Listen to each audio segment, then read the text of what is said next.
정치라는 게 이런 것인지 인생이라는 게 이런 것인지 정말 인생의 공수교대라는 건 존재하는 것 같습니다. 안대희 검사에게 날아간 사람들 굉장히 많습니다. 그래서 안대희를 싫어하는 사람도 꽤 많은 것 같습니다. 하지만 이제는 안대희가 창이 아니라 방패의 역할을 해야 하게 됐는데요. 관련된 얘기 해보겠습니다. 정치권에요. 안대희 검사 때문에 당한 사람들이 너무 많아요. 이거 어떡합니까? 네, 이제 청문회가 쉽지 않을 거라는 얘기가 막 나오는 이유가 그런 거겠죠. 그렇죠. 너무 당한 사람이 많다. 네. 칼에 찔린 사람이 많다. 이런 얘기겠죠. 네. 여권, 야권 한번 나눠서 생각을 해봤으면 좋겠는데요. 자, 야권 먼저 보겠습니다. 네, 그 야권에서는 알다시피 그 신계륜 의원이 네. 그 대출업체인 굿머니에서 불법 자금을 수수했다라는 혐의로 불구속 네. 기소된 적이 있고요. 그 박지원 의원이 네. 그 대북 송금과 관련해서 네, 네. 그 남북 교류 협력법 위반, 네. 그다음에 현대로부터 150억 네. 원을 받았다라는 등의 혐의로 구속이 된 적이 있습니다. 그 150억 받았던 그 부분은 네, 무죄가 났죠. 그 부분은 현대로부터 150억 받은 부분은 무죄가 네. 됐습니다. 그리고 잠시 여담입니다만 박지원 의원을 제가 아까 여기 채널에 다른 프로에 출연했다가 돌아가는 길에 잠깐 제가 우연히 만났는데, 네네. 내가 현대비자금 수사 받은 거나 이거는, 안대희 중수부장이 직접 수사한 게 아니고, 네. 그 특검에 의해서, 네. 특검이 해서 검찰에 기소 공소유지를 넘긴 거기 때문에, 네네. 내가 개인적으로 안대희 후보자와 악연은 없다. 그걸 네. 좀 알아달라라고 네. 얘기하더라고요. 아, 그러니까 특검 때문이지만 요거는 네. 요건 구속은 네. 특검 때문이고 예. 그렇죠? 남북 아니, 이게 대북 송금 특검 때문이고요. 다 연관이 돼 있습니다. 그렇죠. 예, 대북송금 특검과 네. 하면서 다 연관이 돼 있는데, 네. 결국 아마 박지원 의원으로서는 내가, 안 후보자를 비판하는 것이 네. 개인적인 사감이 아님을 알아달라는 취지로 아마 아까 원래 특검에 의해서 된 거고, 중수부가 직접 수사한 사안은 아니다라고 얘기했습니다. 네. 그 다음에 안희정 충남지사가 노무현 대통령의 2002년 대선 당시에 그 대선 자금, 네. 사실 금고지기 역할을 했었죠. 그랬었죠. 거기와 관련돼서 이러저러한 명목으로 5억 9천만 원을 수수한 혐의로 구속이 된 적이 있습니다. 네. 자, 이런 야권의 쟁쟁한 의원들 다 안대희 중수부장 손에 의해서 날아갔었는데 네. 여권도 간단치 않습니다. 저희가 그냥 이렇게 예만 들었을 뿐이죠. 전체적으로 기소된 사람이 40명이라 그러거든요. 네. 적지 않은 숫자인데 여권은 어떤지 한번 봤으면 좋겠어요. 네, 2002년 네. 대선 자금 수사 때로 돌아가야 되는데요. 네. 오늘날의 박근혜 대통령과의 인연을 만든 그 장면입니다. 네. 한나라당이 찻대기당이라는 오명을 쓰고 네. 했을 때, 네. 그 당시에 한나라 대선 자금 수사를 하면서 네. 서청원 당시 새누리당 공동 선대위원장이었습니다. 네. 한화 김승연 회장한테 채권 10억 원을 수수한 혐의로 네.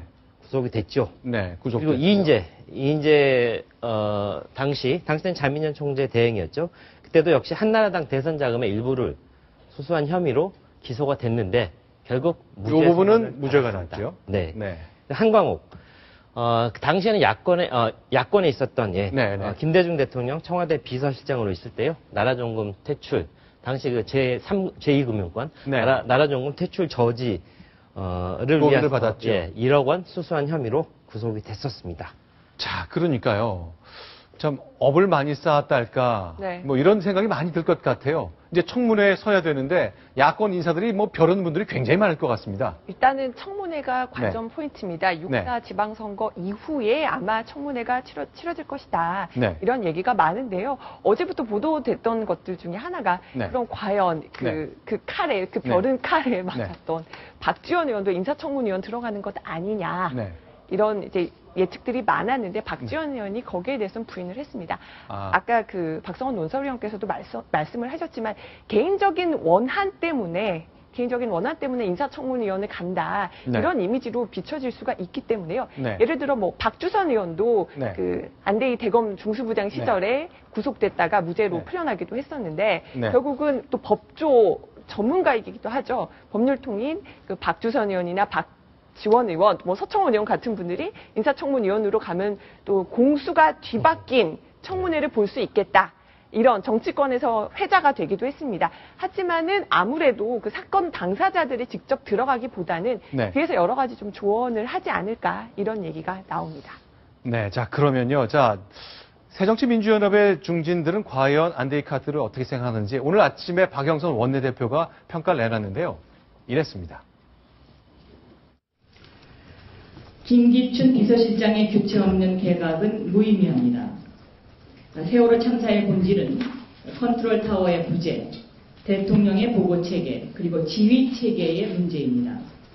그 중심에 김기춘 비서실장이 있었습니다. 새 총리의 또 검사 출신 총리 후보를 임명한 것은 다시 말하면 김기춘 체제의 강화, 국민을 위한 인선이 아니고 왕 실장을 위한 인선이 아닌가 그렇게 해석이 되고 있습니다. 자, 이제 박영선 원내대표도 아주 매서운 비판을 내놨는데 역시 초점이 김기춘 실장의 잔류 하나, 안데이 카드가 적절했는지에 대한 하나인데요. 방금 전에 나는 사적 감정 없다고 얘기했던 박지원 의원도 이렇게 얘기를 내놨습니다. 같이 한번 확인해 봤으면 좋겠습니다. 박근혜 대통령에게는 최상의 총리 후보가 될지 모르지만은 예. 그런 면에서 국민에게는 최악의 후보가 된다고 생각합니다. 최악이다. 어떤 면에서 그렇습니까? 사실 강골 검사는 창조적인 일을 하는 것이 아니라 네. 과거를 먹고 살거든요. 강골 검사로서 네. 잘잘못만 가리던 그러한 분이 새로운 시대에 리더십 있는 그런 총리로 적합한가 예. 의문이 듭니다. 최악의 카드라는 평가를 내는데 사적 감정 없다. 근데 이 말 그러나 들을 최악이다. 박지원 의원이 뭐라고 했냐면 국민 네. 검사라는 말에는 동의한다. 네. 여기는 이랬고요. 다만 총리감은 아니다. 이렇게 설명을 하기도 했습니다. 그런데 어제 그 안대희 전 대법관 이제 내정자로서 했던 얘기를 보면요. 옳고 그름에 대한 판단을 두고 대통령에게 가감 없이 진언하겠다 그랬거든요. 어제 굉장히 주목되는 것이 우리한테 유리한지 불리한지를 따지지 않겠다. 뭐 그런 것보다는 우리의 선순위보다 옳고 그름, 선악의 개념으로 보는 듯한 그런 특수 검사에 대한 느낌을 좀 남겼어요.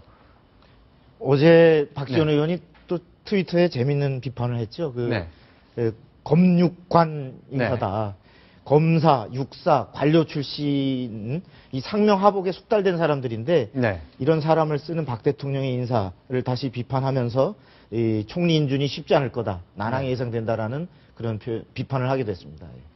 자, 그러면 근데 그럼에도 불구하고 이제 노무현 체제를 그 중심에 세웠던 게 이제 노무현 대통령인데 노무현 대통령과 안대희 총리 내정자가 굉장히 가깝잖아요. 그 인연 때문에 야권에서는 이 안대희 카드를 보는 눈이 좀 싱숭생숭할 것 같습니다. 네. 저희가 좀 중요해 봤는데요.